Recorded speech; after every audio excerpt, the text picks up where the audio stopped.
सर्व समाज बांधवांनी एकत्र येऊन डॉक्टर शशिकांत तरंगे यांनी पुढाकार घेऊन ही जी जयंती आज इथं पुण्यामध्ये आपण साजरी करत आहोत। या जयंतीच्या कार्यक्रमासाठी उपस्थित असलेले आपल्या राज्याचे उपमुख्यमंत्री आणि आपल्या सर्वांचे नेते अजितदादा पवार साहेब, कार्यक्रमासाठी उपस्थित असलेले माजी आमदार आदरणीय पोपटरावजी गावडे साहेब, विश्वास नाना देवकाते, अभिमन्यू होळकर साहेब पण इथं आज स्टेजवर उपस्थित आहेत, घनश्याम बापू हाके, सुभाषराव माने, संजयराव पाटील, भारत सोन्नर, सुरेश आबा पालवे, शिवाजी काळे सर, परमेश्वरजी कोळेकर, विनायकजी मासाळ, संतोषजी वाक्षे, माधवजी निर्मलजी, प्रताप पाटील, सुनील तात्या भगत, रवी हिवरे, आदित्य फतेपूरकर, मच्छिंद्र ठवरे, विठ्ठल पाटील, विष्णू माने, अक्षय शिंदे,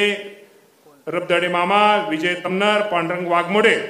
आता मी सगळ्यांची नावं, मला सगळ्यांची माफी मागतो कारण का सर्व आमच्या महिला भगिनी एक सोडून, त्यामुळं सर्वच आदरणीय व्यासपीठ आणि ज्यांचा आपण सत्कार आज दादांच्या शुभास्ते केला ते आपले सर्वांचे आदर्श डॉक्टर नितीन वाघमोडे साहेब। दुसरे आपले शिक्षण क्षेत्रामध्ये खूप चांगलं काम आहे की डांगे आप्पांचं नाव घेतल्यानंतर डांगे आप्पांच्या पाठीमागे पावलावर पाऊल ज्यांनी ठेवून काम करतायत ते आपले चिमनराव भाऊ डांगे, कृषी क्षेत्रामध्ये दुळाभाऊ कोकरे आणि मुंबईमध्ये आपल्या सर्वांना मदत करणारे एक मुंबईचे बिल्डर व्यावसायिक राहुलजी हजारे साहेब, आरोग्य क्षेत्रामध्ये चांगलं काम करणारे अविनाश बापू गोपने, रेश्मा पुणेकर, वेताळजी शेळके, वैष्णवी तोरवे, अरुण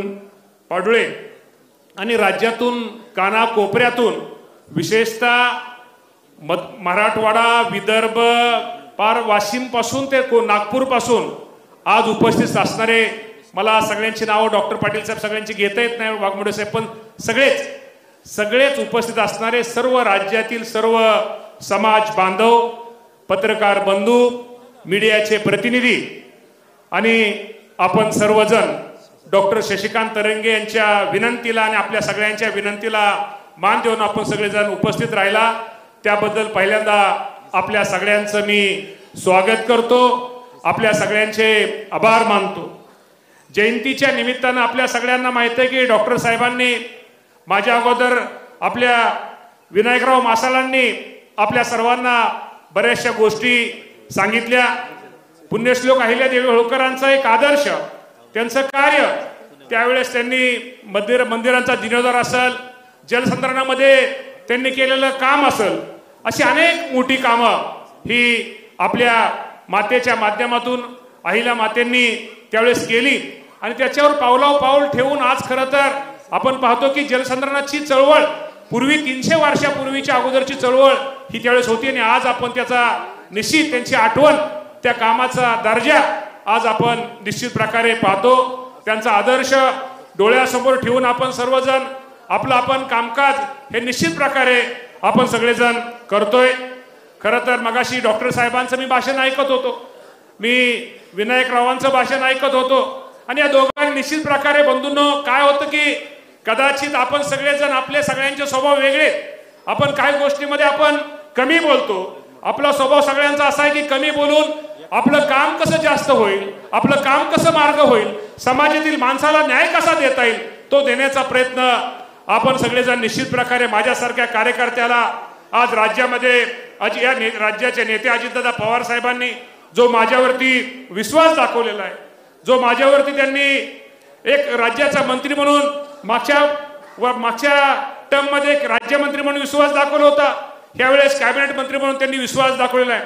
मी तुम्हाला एवढंच सांगतो की बाकीच्यांसारखं माझा स्वभाव खूप वेगळा आहे, मला असं बाह्यासावरून बघतो करतो मानणारा मी नाहीये, मी असं माझा थोडा एक नम्र स्वभाव असल्यामुळे मी नेहमी अक्षय मला एक काम करण्याची माझी सवय वेगळी आहे की जेणेकरून जास्तीत जास्त समाज, आज राज्याचा मंत्री आहे, राज्यातील जनतेबरोबर समाज बांधवांना कशी मदत करता येईल, समाज बांधवांना कसं सहकार्य करता येईल आणि कुठलं सहकार्य केलं त्याचा गाजावाजा करायचा नाही, मीडिया समोर जायचं नाही, पेपरबाजी करायची नाही, हा माझा स्वभाव असल्यामुळे निश्चित प्रकारे या राज्यामध्ये कानाकोपऱ्यात जेवढी मदत माझ्यासारख्या कार्यकर्त्याला करता येईल तेवढं करण्याचा प्रयत्न माझ्यासारख्या कार्यकर्त्यांनी बंधूंनो प्रामाणिकपणे केलेला आहे. आणि माझा एक स्वभाव आहे, मी कधी काम करताना जवळचा लांबचा असा कधी बघत नाहीये. जेणेकरून जेवढी आपल्याला मदत करता येईल, जेवढं सहकार्य करता येईल तेवढा करण्याचा प्रयत्न माझ्यासारख्याने केलेला आहे. कुणी मगाशी डॉक्टर म्हणले कोण टीका करतं काय करतं कुणाला आणि शेवटी एक गोष्ट खरी आहे डॉक्टर, तुम्ही म्हणला की दादांवरती टीका केली जाते. आता लोक जो माणूस काम करतो, जो समाजाला मदत करतो, जो माणूस सहकार्य करतो, लोक दगड कुठल्या झाडाला मारणार? लोक ज्या झाडाला फळ त्याला दगड मारणार. त्यामुळे दादा जरी किती कुणी टीका केली, दादा काय आहे, दादा आपल्या सगळ्यांना बंधूंनो दादाचा स्वभाव माहिती आहे, दादाची काम करण्याची पद्धत माहिती आहे. हा माणूस असा आहे. समाज बांधव मला तुम्हाला सगळ्यांना विनंती करायची आहे, तुम्ही एकदा बघा, एखादं निवेदन देऊन बघा, कामाची पद्धत काम करा. आज तुम्ही राज्यात ना ठीक आहे, आमचा आज बारामती इंदापूर किंवा पुणे जिल्ह्यातल्या लोकांचं सोडून द्या, आज राज्याच्या कानाकोपऱ्यातून तुम्ही आलेला आहात. एक तुम्ही निवेदन दादांच्या नावाने तुम्ही निवेदन देऊन बघा आणि त्या निवेदनाचं तुम्हाला लगेच काय दादाची काम करण्याची पद्धत काय आहे हे तुम्हाला त्या निवेदन वाचून तुम्हाला निश्चित प्रकारे कळेल.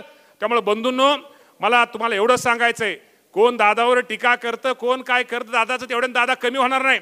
आणि शेवटी काय लोकांचं हे पण आहे की दादांवरती टीका केल्याशिवाय आम्ही टीव्हीवरती दिसत नाही, त्याशिवाय आम्हाला प्रसिद्धी मिळत नाही, असं काही लोकांचा उद्देश असतो. त्यामुळे अशा लोकांपासून थोडं बाजूला राहा आणि त्या लोकांना कोणाला महत्त्व देऊ नका.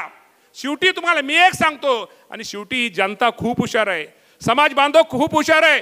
कोण आरेराव करतं, कोण बाया सावरतं, कोण असं करतं, एखाद्याने आवाज उचलला किंवा जास्त एखाद्या गोष्टीमध्ये जास्त बडबड केली किंवा जास्त कालवा केला, ती माणसं कामाची असतात असं नाही रे बाबांनो. कामाची माणसं कधी बोलत नाहीत, ही कामाची माणसं, मदत करणारी माणसंही ही वेगळी असतात. त्यामुळे अशा माणसावरती तुम्ही बंधूंनो नेहमी लक्षात ठेवा. आज धनगर समाजाच्यासाठी अनेक योजना आहेत. मी आता त्या योजनेचा वाप करणार नाही, कारण का या राज्य सरकारने सुद्धा अनेक निर्णय घेतलेले आहेत, अनेक योजना धनगर समाजासाठी आणलेल्या आहेत, मानवी हॉस्टेलसाठी आणलेल्या आहेत. आणि मग असे डॉक्टरांनी सांगितले आहेत काही गोष्टीमध्ये अजून काही गोष्टी करणं गरजेचं आहे. त्या बाबतीमध्ये दादा निश्चित प्रकारे दादा आपल्या ज्या मागण्या आहेत, आपल्या ज्या योजना आहेत आणि सगळ्यांच्या बाबतीमध्ये असं कुठेतरी वेगळ्या प्रकारचं तुम्हाला काहीतरी दाखवलं जातं, अशा खोट्या प्रचारापासून आपण सर्वांनी सावध राहिलं पाहिजे. आज माझी राज्यातील सर्व समाज बांधवांना विनंती आहे, कारण का आज आपण मला वाटतं डॉक्टर तुम्ही आज तुमच्यामुळे आज सगळेजण समाज बांधव आज सगळे राज्यातले आज मला वाटतं कदाचित पहिल्यांदाच एकत्र आलेले असतील. नाना पाटील आज राज्यातले समाज बांधव पहिल्यांदा विदर्भातले असतील, मराठवाड्यातले असतील, फार वाशिमच्या कोपऱ्यापासून आज मी पाहतोय आज सगळे समाज बांधव एकत्र आलेत. त्यासाठी दादांचं काम, दादांचा विचार, राष्ट्रवादी पक्षाचा विचार हा आपण सर्वांनी बंधूंनो निश्चित प्रकारे घराघरामध्ये पोहोचवला पाहिजे. आणि आज हा खूप चांगला कार्यक्रम आहे.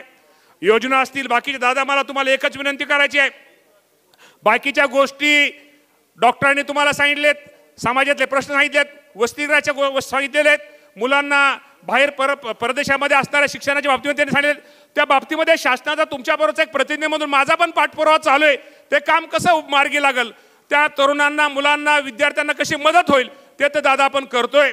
पण दादा तुम्हाला एक सांगतो, विनायकराव मासाळ मगाशी म्हणले की दादा आजही नाही म्हणलं तरी समाजामध्ये आरेवाडीचं बिरोबा मंदिर हे आपल्यामध्ये सर्वात जास्त त्याला आपण सगळेजण महत्त्व देतो. दादा त्या आरेवाडीच्या बिरोबाच्या मंदिराच्या मी राज्यमंत्री असताना आपण ती मीटिंग लावली होती, त्याच्या अगोदरही लावली होती. ते काम जे आहे ते खूप दादा स्लो आहे आणि कुठेतरी एक हॉल होतोय, एक कंपाऊंडचा हॉल होतोय. दादा ते काम चांगलं झालं पाहिजे, ते एका पद्धतीमध्ये झालं पाहिजे. शेवटी तुम्हाला मी सांगतो दादा, आरेवाडीचा बिरोबा हा आमच्या सगळ्यांचं दैवत आहे. त्यामुळे या दैवताची तो एक चांगल्या प्रकारचा आराखडा आणि यासाठी आपण एक ताबडतोब लवकर आज तिथं कोळेकर बंधू असतील किंवा ते मंडळी असतील, ही त्याची मीटिंग लावून ते काम कसं लवकरात लवकर होईल आणि त्यासाठी निश्चित प्रकार जो लागणारा निधी आपण राज्याचे अर्थमंत्री आहात, त्यामुळे अर्थमंत्री या नात्यानं तो कसा निधी मिळेल यासाठी सुद्धा प्रयत्न आपण सर्वांनी केला पाहिजे. बंधूंनो मी आज तुम्हाला दुसरी गोष्ट सांगायची आहे. राज्याचे अर्थमंत्री अजितदादा पवार साहेब आहेत, परंतु राज्याचे मुख्यमंत्री देवेंद्र फडणवीस साहेब असतील, उपमुख्यमंत्री एकनाथजी शिंदे साहेब असतील, जो काही विचार असतो, जो काही निधी असतो, जे काही निधीचं वाटप असतं, हे तिघं मिळून एकत्र निर्णय घेतात, हे तिघं मिळून हे करतात. शेवटी तुम्हाला एक सांगतो, एखाद्या आपल्या घरात संसार चालवायचा म्हणल्यानंतर भाऊ एकत्र मिळून जसा निर्णय घेतात, परंतु काय होतं ज्यावेळेस चांगल्या गोष्टी होतात त्यावेळेस दादांचं नाव काही लोक घेत नाहीत, परंतु कुठं काय निधीचा कुठं कमतरता झाली की दादा निधी देत नाहीत. हे बाबांनो, हे चुकीचं आहे. हे अशा प्रचार करणारी माणसं ह्या लोकांचा कुठेतरी स्वार्थ आहे. त्यामुळे अशा लोकांचा आपण स्वार्थ हा निश्चित प्रकारे, शेवटी हा सामुदायिक, हे महायुतीचं सरकार आहे. या महायुतीच्या सरकारमध्ये जे निर्णय घेतले जातात हे सर्वांना मिळून मंत्रिमंडळात सगळे मुख्यमंत्री, दोन्ही उपमुख्यमंत्री हे सर्व बसून घेतात.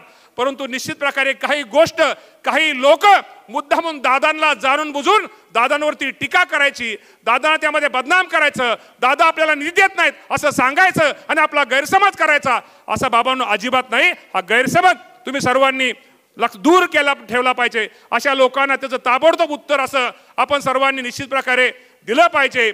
त्यामुळं आज हा कार्यक्रम निश्चित प्रकारे एक चांगला कार्यक्रम आहे, हा वेगळा कार्यक्रम आहे. ही काय एका तालुक्यापुरती, एका जिल्ह्यापुरती आजची जयंती नाही आहे. त्यामुळं घनश्याम बापू वगैरे आमच्या जयंती करतात, त्यामुळे त्यांची सारसबागेमध्ये जयंती असते, किंवा बाकीचे सगळेच मंडळी, अनेक नाना पाटलांचं असतील वगैरे सगळ्या गोष्टी असतील मदरना. पण आज ही जयंती डॉक्टर, तुम्ही पहिल्यांदा सगळे समाज बांधव, या राज्यातले सगळे लोक, प्रमुख लोक आज तुम्ही एकत्र आणली, त्याचा निश्चित प्रकारे एक आनंद आज आम्हा सर्वांना निश्चित प्रकारे आहे. आणि या निमित्तानं निश्चित प्रकारे सर्व राज्यातील जनतेला आज दादा आपल्याला ह्यानंतर मार्गदर्शन करणार आहेत. तेव्हा मी अधिक काय बोलणार नाही. त्यामुळे निश्चित प्रकारे मी तुम्हाला एवढंच सांगतो, तुमच्या सगळ्यांचा घटक या नात्यानं, समाजातला घटक या नात्यानं, तुमचा मोठा भाऊ, बारका भाऊ या नात्यानं, जेवढी माझ्याकडून या समाज बांधवांना आपल्याला जेवढी काय मदत करता येईल, जेवढं सहकार्य करता येईल तेवढं करण्याचा प्रयत्न माझ्यासारखा कार्यकर्ता प्रामाणिकपणे करेल, हा आपल्याला शब्द देतो आणि थांबतो. धन्यवाद. जय हिंद, जय महाराष्ट्र, जय मल्हार. धन्यवाद मामा. यानंतर या ठिकाणी धनगर ऐक्य परिषदेच्या वतीने आदरणीय अजितदादांचा सन्मान सामूहिक होतोय. महाराष्ट्र राज्याच्या प्रत्येक जिल्ह्यातून आलेल्या